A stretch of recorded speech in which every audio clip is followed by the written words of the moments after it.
Hello friends, இன்றைக்கி நம்ம பார்க்க போகிறது ஜப்பனி அனிமி சீரிஸின ஓவர்லார்ட் சீசன் 3 எபிசோட் 2 தான் இன்றைக்குள்ள வீடியோவில் பார்க்க போகிறோம்.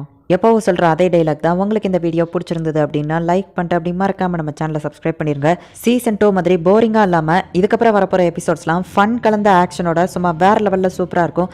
சரி வாங்க நம்ம பலன்னு பேசிகிட்டு இருக்காமல் இன்னைக்குள்ள கதைக்குள்ளே போக ஆரம்பிக்கலாம். இன்றைக்கி நம்ம பார்க்க போகிறது ஓவர்லார்ட் சீசன் 3 எபிசோட் 2. நாஸ்ரிக்கோட ஃபியூச்சர் பிளான்ஸை பற்றி பேசுறதுக்காக தான் அவங்க எல்லாரையும் இங்கே வர சொல்லியிருக்கேன். கார்டியன்ஸோட லீடரான ஆல்பர்டோ, அப்புறமா ஸ்ட்ராட்டஜிஸ்ட் டமியர்ச் நீ எந்திரிச்சு எல்லாருக்கும் சுச்சுவேஷனை எக்ஸ்பிளைன் பண்ணு அப்படின்னு சொல்லி நம்ம ஹீரோ சொல்லவும் அவனும் சரின்னு எக்ஸ்பிளைன் பண்ண ஆரம்பிக்கிறான். நாஸ்ரிக்கை சேஃப்டியாக வச்சிருக்கிறது தான் எங்களோட ஃபர்ஸ்ட் ப்ரையாரிட்டி. அதுக்கப்புறமா ஐன்சோல் கோன் அப்படிங்கிற பேர் அந்த உலகம் ஃபுல்லாக பரப்பணும். ஆக்சுவலி அது என்னோட ப்ரையாரிட்டி தான் அப்படின்னு நம்ம ஹீரோ மனசுக்குள்ளே நினச்சிட்டு இருக்கும்போது அவங்க எல்லாருக்குமே தெரிஞ்சிருக்கும் இப்போ அந்த 8 ஃபிங்கர்ஸ் நம்ம கண்ட்ரோலில் தான் இருக்காங்க. ரியஸ்டீஸோட அண்டர் கிரவுண்ட் வேர்ல்டு இப்போ நாஸ்ரிக் கண்ட்ரோலில் தான் இருக்குது. இது வழியாக தான் நம்ம மாஸ்டர் இந்த உலகத்தையே ஆட்சி செய்ய போகிறாரு அப்படின்னு சொல்லிட்டு டமியர் சொல்லவும் நம்ம ஹீரோ வாயை பழக்கிறான். இந்த உலகத்தை ஏன் கண்ட்ரோலில் கொண்டு வர நினச்சனா இது எப்போ ஒரு வகையில் பார்த்தா இதுவும் நல்ல பிளான் தான். நான் எப்படி பண்ணாலும் என்னோட பேர் உலகம் ஃபுல்லாக பரவிடும். பிளானை கரெக்டாக புரிஞ்சு வச்சிருக்க டமியர்ஸ் அப்படின்னு நம்ம ஹீரோ சொல்லுவோம். நீங்கள் அன்றைக்கி சொன்னதை நான் மறக்கல அப்படின்னு சொல்லுவோம். ஆமாம், நான் அன்றைக்கி ஒரு தடவை வந்துட்டு சொன்னேன். ஒரு தடவை இல்லை மைலாட், 2 தடவை அப்படின்னு சொல்லுவோம்.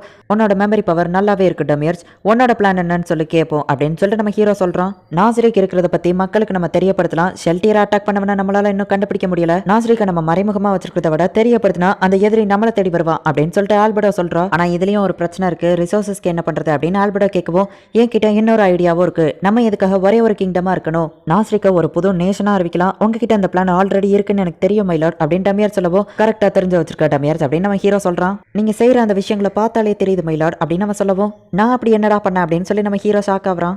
நீங்கள் ரொம்ப நாளாகவே இதுக்காக பிளான் போட்டுட்டு இருக்கீங்கன்னு எனக்கு தெரியும் மைலாட். நீங்கள் சொல்கிறதுக்கு முன்னாடி உங்கள் பிளானை நான் சொன்னதுக்கு மன்னிச்சிருங்க அப்படின்னு சொல்லவும் ஆமாம், நான் அந்த ஒரு விஷயத்தை பண்ணதுக்கு காரணம் ஒரு விஷயம் இல்லை மைலாட், 2 விஷயம் அப்படின்னு நம்ம சொல்லவும் அட பாவிடை எத்தனை விஷயம் தாண்டா அப்படின்னு நம்ம ஹீரோ மனசுக்குள்ள நினச்சிட்டு நான் நிறைய விஷயங்கள் பண்ணியிருக்கேன், நீ எந்த விஷயத்த சொல்கிற டமியர்ஸ் அப்படின்னு நம்ம ஹீரோ கேட்குறான். அந்த காரன் வில்லேஜை நீங்கள் காப்பாற்றினது எக்ஸ்பெரிமெண்டலாக பயன்படுத்துறதுக்காகவும் அப்புறமா நம்ம வேர்ல்ட் டாமினேஷனை அங்கேருந்து ஆரம்பிக்கிறதுக்காகவும் தானே அப்படின்னு சொல்லி அவன் சொல்கிறான். இது எப்பண்டா அப்படின்னு சொல்லி நம்ம ஹீரோ ஷாக் ஆகுறான். நம்ம ஹீரோ காரன் வில்லேஜை காப்பாற்றினது டமியர்ஸ் அப்புறமா ஆல்பர்டோ தவிர அங்கே வேற யாருக்குமே தெரியாது. பாஸ் இன்னைக்கு என்ன சமைக்க போறீங்க அப்படின்னு சொல்லி அந்த காப்ளின் கேட்கவும் டேஸ்ட்டாக ஏதாச்சும் சமைப்பேன் அப்படின்னு சொல்லிட்டு ஹென்றி சொல்கிறான். நீங்கள் 2 பேரும் இங்கே வருவீங்கன்னு நான் எதிர்பார்க்கல அப்படின்னு சொல்லி அந்த வில்லேஜ் சீஃப் சொல்கிறான். நம்ம ஊரை விட்டு திரும்ப போன யாருமே இன்னும் வரல, கண்டிப்பாக ஒரு நாள் வருவாங்கன்னு நம்ம வெயிட் பண்ணிக்கிட்டே இருப்போம் அப்படின்னு சொல்லிட்டு அவங்க பேசுகிறாங்க. இந்த வில்லேஜை திரும்ப கெட்டுற வரைக்கும் டாக்ஸ் எதுவும் பே பண்ண தேவையில்லை அப்படின்னு சொல்லி ராஜா சொல்லியுமே எல்லாரும் பயந்து போயிட்டாங்க அப்படின்னு சொல்லி அந்த வில்லேஜ் சீஃப் வருத்தப்படுதான்.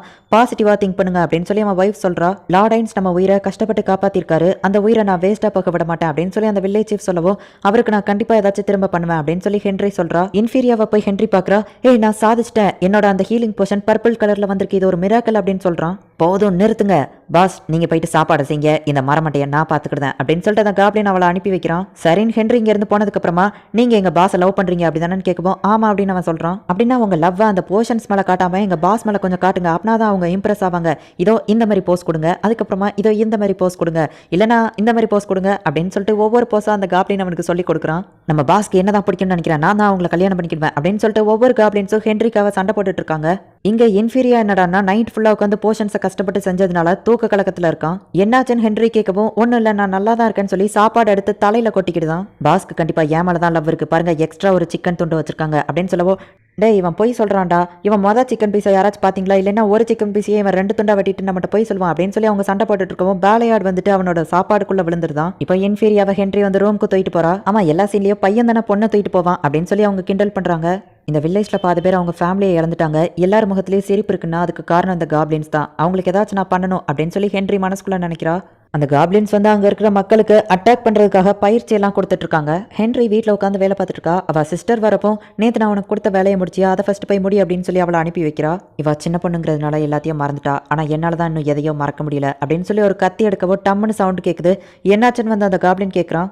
இந்த கத்தியை நான் கொஞ்சம் ஃபோர்ஸாக யூஸ் பண்ணிட்டேன்னு நினைக்கிறேன், அது உடஞ்சிடுச்சு அப்படின்னு சொல்லி அவள் சொல்கிறா.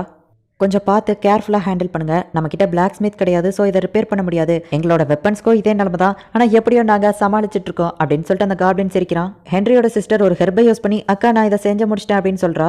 இன்ஃபீரியா கிரியேட் பண்ணுற போர்ஷனோட கேவலமாக ஸ்மெல் வருது அப்படின்னு அந்த காப்ளின் கேட்கவும் இது ஒரு மெடிசின் ஹெர்ப் அப்படின்னு அவள் சொல்கிறா. அக்கா இது சீக்கிரமாக காலியாக போகுது அப்படின்னு அந்த சிஸ்டர் சொல்லவும் வருஷத்தில் குறிப்பிட்ட டைமிங்கில் தான் இந்த செடி வளரும், எனக்கு தெரிஞ்ச ஸ்பாட் எல்லாத்துலேயுமே பறிச்சிட்டனே அப்படின்னு சொல்லி ஹென்றி யோசிச்சுட்டு இருக்கா.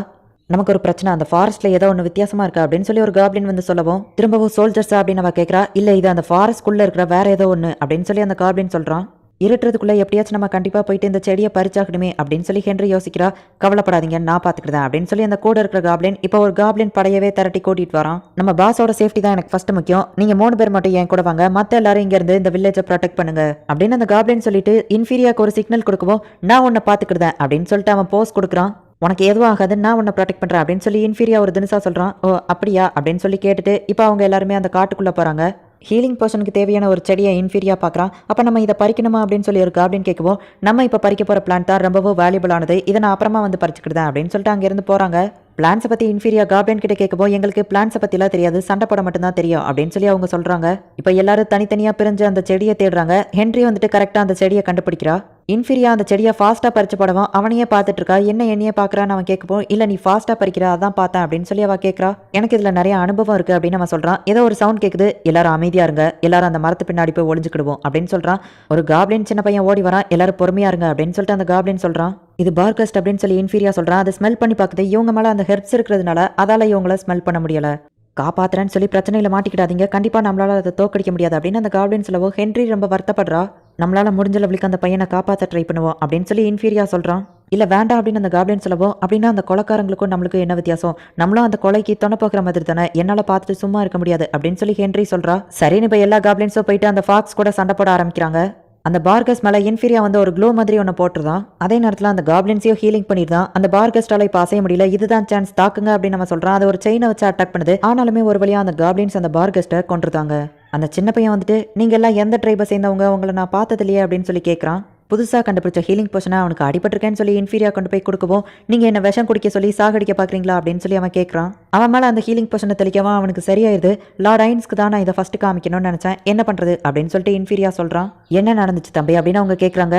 அந்த பீஸ்ட்னு அட்டாக் பண்ணுச்சு, அதை தான் நாங்களே பார்த்தோமே அப்படின்னு சொல்கிறாங்க. ஜெயண்ட் ஆஃப் தி ஈஸ்டும் demon snake of the west இவங்க 2 பேருமே கை கொடுத்துட்டாங்க, ஒரு பெரிய வாரே வரப்போகுது அப்படின்னு சொல்லி அவன் சொல்லவும் இவங்க எல்லாரும் ஷாக் ஆகுறாங்க. இந்த இடத்துல இந்த எபிசோட் முடியுது. சில விஷயங்கள் உங்களுக்கு சீனா பார்க்குறதுலேயே வந்து புரியும் அப்படிங்கிறதுனால நான் அதை வாய்ஸ் ஓவர் கொடுத்து எக்ஸ்பிளைன் பண்ணியிருக்க மாட்டேன். ஸோ அதை நீங்கள் மோஸ்ட்லி பார்த்தே புரிஞ்சுக்கிட ட்ரை பண்ணுங்க. அண்ட் இதுக்கப்புறம் வரப்போகிற எபிசோட்ஸ் தான் இன்னும் த்ரில்லிங்காகவும் சஸ்பென்ஸாகவும் சூப்பராகவும் இருக்கும். ஸோ மிஸ் பண்ணாமல் பார்த்து என்ஜாய் பண்ணுங்கள். உங்களுக்கு இந்த வீடியோ பிடிச்சிருந்தது அப்படின்னா லைக் பண்ணிட்டு அப்படி மறக்காம நம்ம சேனலை சப்ஸ்கிரைப் பண்ணிருங்க. தேங்க்யூ ஃபார் வாட்சிங். பாய் கைஸ், நெக்ஸ்ட் எபிசோடில் மீட் பண்ணலாம்.